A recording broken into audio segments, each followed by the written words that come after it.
All experience is mediated by the mechanisms of sense perception, mentation, language, etc., and certainly all art consists of some further mediation of experience. However, mediation takes place by degrees. Some experiences, like taste, smell, sexual pleasure, are less mediated than others. Reading a book, looking through a telescope, listening to a record.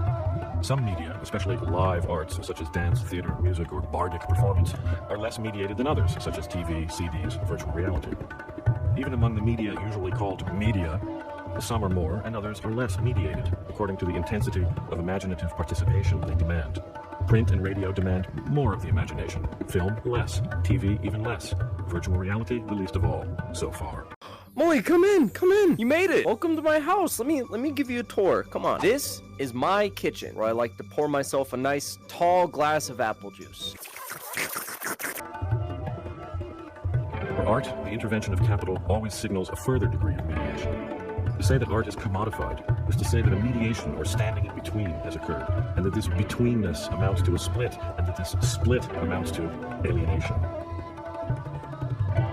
The tendency of high tech and the tendency of late capitalism both impel the arts farther and farther into extreme forms of mediation.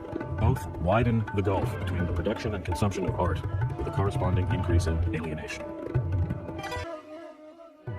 With the disappearance of a mainstream, and therefore of an avant-garde in the arts, it has been noticed that all the more advanced and intense art experiences have been recuperable almost instantly by the media, and thus are rendered into trash, like all other trash in the ghostly world of commodities. Real art is play, and play is one of the most immediate of all experiences. Those who have cultivated the pleasure of play cannot be expected to give it up simply to make a political point, as in an art strike, or the suppression without the realization of art.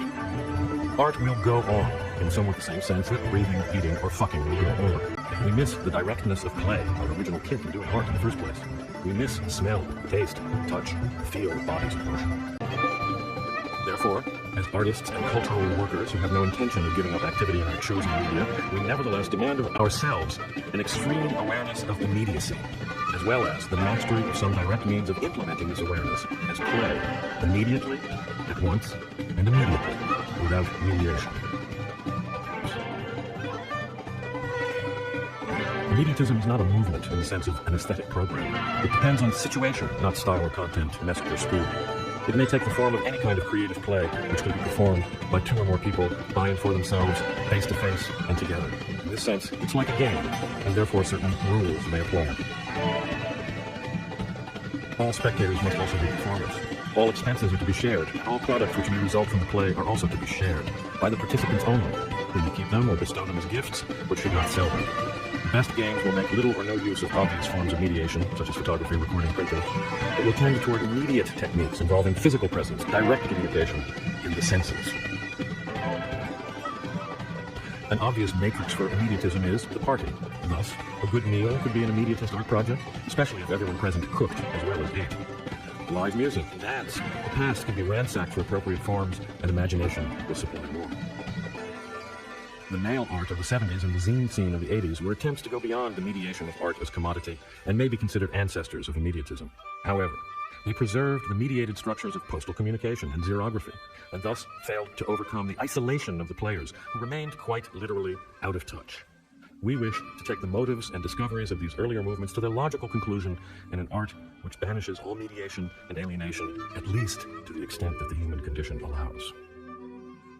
Moreover, immediatism is not condemned to powerlessness in the world simply because it avoids the publicity of the marketplace. Poetic terrorism and art sabotage are quite logical manifestations of immediatism. Finally, we expect that the practice of immediatism will release within us vast storehouses of forgotten power, which will not only transform our lives through the secret realization of unmediated play, but will also inescapably well up and burst out and permeate the other art we create, more public and mediated art. And we hope that the two will grow closer and closer and eventually perhaps become one.